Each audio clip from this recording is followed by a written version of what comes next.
Shahzoda Samandar. Cho'chak. Samandar uyga qaytib kelgandan keyin dadisining yomulga elib ketilganligini anglab, darhol o'rdiga bormoqchi bo'ldi. O'zim qilgan ishga o'zim ega bo'lishim kerak, opa. Dadamning mening o'rnimda jazolanishiga hargiz qarab turmayman. Berib podshohga u ishni men qilganligimni aytaman. Aldirama o'g'lim. Bu ishni yaxshiroq o'ylashmasak bo'lmaydi. Biz hech nima qilmasligimiz mumkin. Avval Sardar bey bilan Gulambarga maslahat baqayli. Dadamning ahvolini bilmay turib, qandoqmi xotirjam o'tira olmayman, opa. O'rdidagilarning ko'pinchisi yaxshi odamlar emas. Ularning dadamga qandoq muomala qilishiga bir nimdagil bo'lmaydi. Qandoqli bo'lsin, chuqum berishim kerak. Jinim o'g'lim, yurak param. Sening o'rdidagilarga aslida ochig'ing bor. Qiziqqanlik qilib ular bilan jidallashib, o'zingga ahvorchiq tepib olasanmikin deb qo'rqaman. Agar ular seni opirib solab qo'ysa, men yolg'iz qanday qilaman? Menga bo'lsa-mu ishim og'risin, jinim balam. Bo'ldi, bormay turg'in. Ansirmang, opa. Men cho'ng bo'ldim. Yaqinqi bu 1-2 yilda texmo aql topdim. Oldiroqsonlik qilmayman. Meni bog'il qo'ying. Tinchaman qaytib kelishga va'da beray. Hech bo'lmasa, dadamning bir xabarini bo'lsin bilib kelay. Bo'lmasa baribir kelimdan tomoq o'tmaydi. Uxlayolmayman. Jinim balam. Sen o'rdaga bag'ucha qorong'i tushib bo'ldi. Yana o'rda sepilidan ortilib tushiman deb. Unda qilmayman, opa. Unda qilsam, dadamga ovorchiq terib berdiganligini tushunib turibdiman.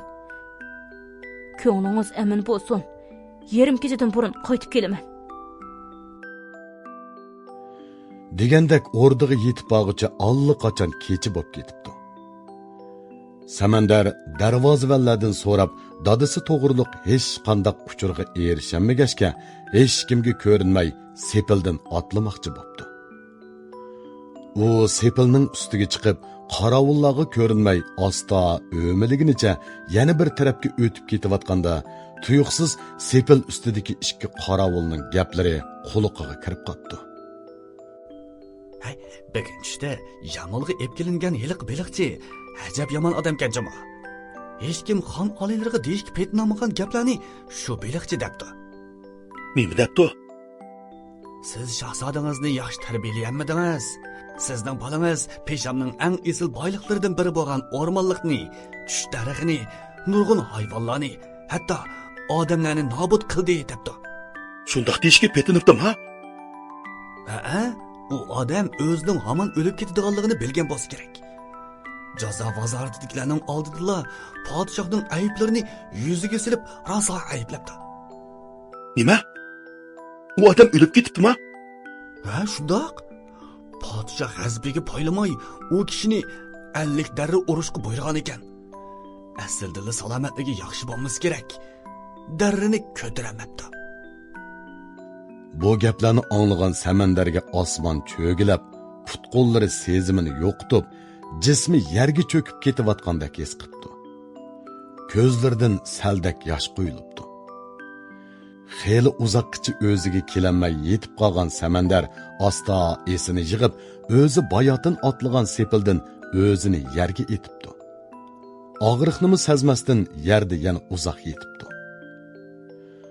Qorovullar kash kirgandan beri chiqayotgan shamolning ta'sirida Samandarning go'ppida tushgan ovozini anglamabdi.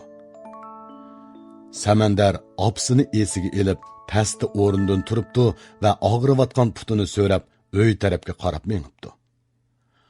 Uning kallasi qop-quruq bo'lib, berib opsini mahkam quchoqlashdan boshqa hech nimani o'ylamabdi.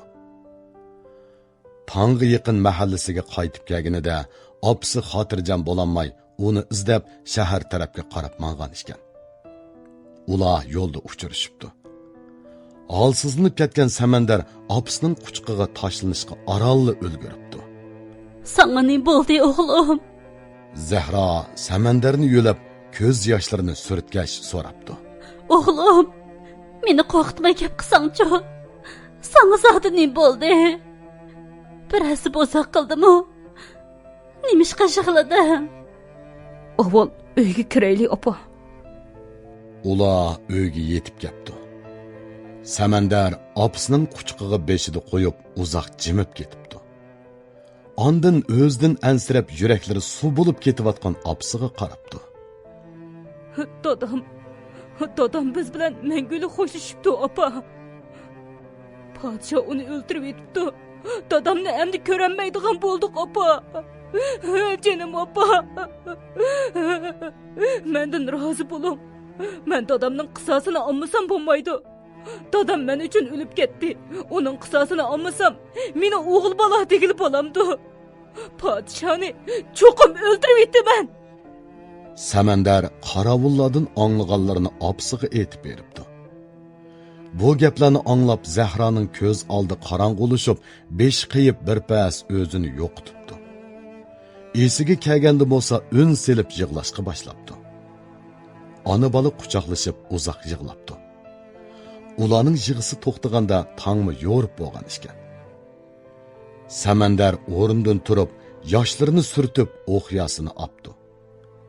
Buni ko'rgan Zahra kelib, o'g'lining oldiga tizlanib, o'g'lining putlarini quchoqlab turib, mundaq debdi. Sendan o'tinay o'g'lim. Meni tashlab ketmagin.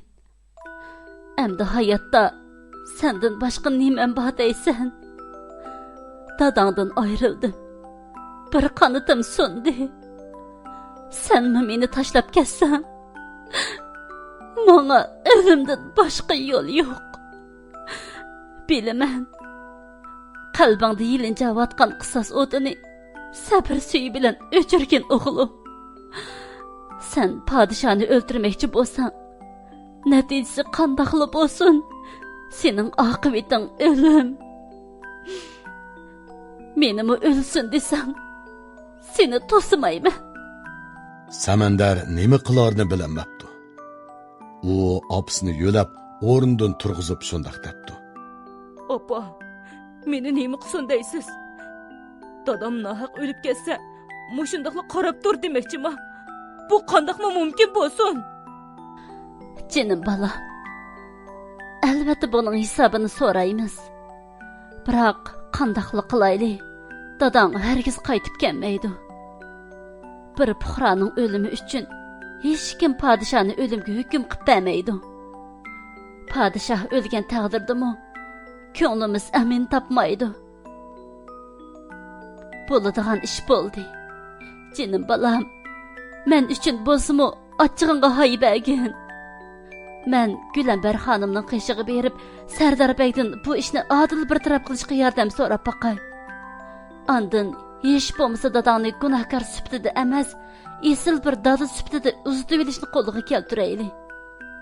Hech kimning haqqi hech kimda qolmaydi. Hayotli bo'lsak, podshoning loyig'ida adolatning jazosiga uchirganligini o'z ko'zimiz bilan ko'ramiz. Samandar undimabdi. Zahra uni o'zi qaytib kelguncha hech yerga ketmay o'ltirib turishga yalvorib qoyil qilibdi. Ondan sanduqini ichib, 17 yildan buyon qimmatlik boylik sifatida saqlab kelayotgan burjikiga Samandarning ismi naqshlangan heliqi shohoni yo'gakni elib, Sardar Begning sariyi tamom yo'l opdi. Yiroqdan aziz mehmini kelganligini anglagan Gülambar bilan Sardar Beg xushallik bilan yugurgunicha Zahraning oldiga chiqibdi. Eng yaqin do'sti bo'lib qolgan Gülambarni ko'rib, Zahrani qaytadan yig'i tutibdi va Gülambarni quchoqlab yig'lab ketibdi. Ordadan hayvonlarni qochirib o'tish vaqasi esinglarda ba. Bu ishni qilgan odam mening o'g'lim Samandar edi. U bizdan buni yoshirgan bo'lsa-mu, dadasi ikkimiz buni bilatdik. Podshohningmi bu ishni qattiq surishti qiladiganligini bilatdik. Oxiri biz ansirgan ishlar yuz berib, tunigun ordadan odamlar uyimizga keldi.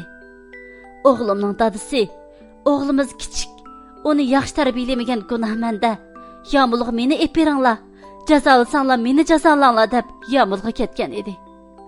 So'roq jarayonida u podshoga siz o'g'lingizni yaxshi tarbiyalayamidingiz deb o'rmonlikqa o't ketish vaqasini tilga elib podshoni ayblagan ekan.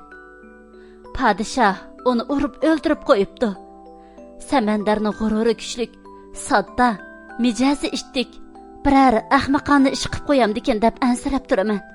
Onu ming tasda yetish qilmaslikqa ko'ndirib, oldinglarga yordam so'rab keldim. Bu ishning adil bir taraf qilinishiga yordam berishinglarni o'tinaman. Sizlardan boshqa umidim qolmadi. Biroq o'ttirliq jinimizni beqiyotgan kishilarimiz. Qo'l elikimda tuzuk bir narsam yo'q. Pulga yarg'udak narsamdan mushlalib ekan. Loyig'inglarda bo'lmasa-mu, mushini ep keldim. Qabul qilgan bo'lsanglar. Nemirlarni deb yuraysiz Zahra acha. Siz mening o'z qarindishim, eng yaqin do'stim. Mushundaqmi takalluf qilamsiz? Albatta sizning ishingiz bizning ishimiz. Sadir akam to'lim yaxshi odam edi. Bizdami ko'nglimiz buzildi. Biz cho'qim bu ishni surishti qilamiz. Gülember shundoq degach yo'gakni elib Zahraga sunmoqchi bo'pti. Yo'gak ichilibdi. Gülember yo'gakka bir qarab, qo'llari titrab ketibdi. Bu yo'gakni nereden topdingiz Zahra acha? Sardar bagmi kelib, Gülember bilan billa yo'gakni ichib qarabdi. Zahra qattiq hayron qoldi. Qandoq deysiz Gülambar xonim? Siz bu yo'gakni tanimsiz? Zahra acha,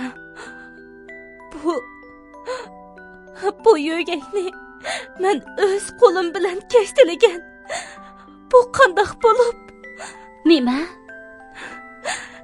Zahra acha, sizga aytolmagan bir sirim bor edi.